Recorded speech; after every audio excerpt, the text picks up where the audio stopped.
Hello guys and welcome back. Today we're gonna see how to activate Centrifuge dead space.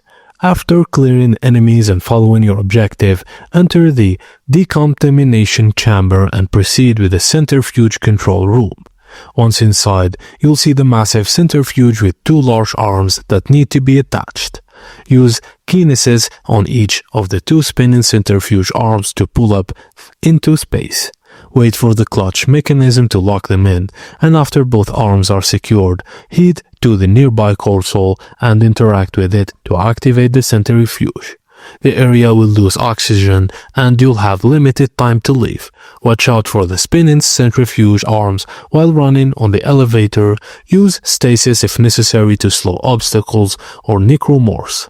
Take the elevator back to the safety and continue your mission. Bring extra oxygen canisters if you're low on air, and use stasis on necromorphs to avoid getting overwhelmed. And that's it guys. Thank you for watching, and please don't forget to like and subscribe for more.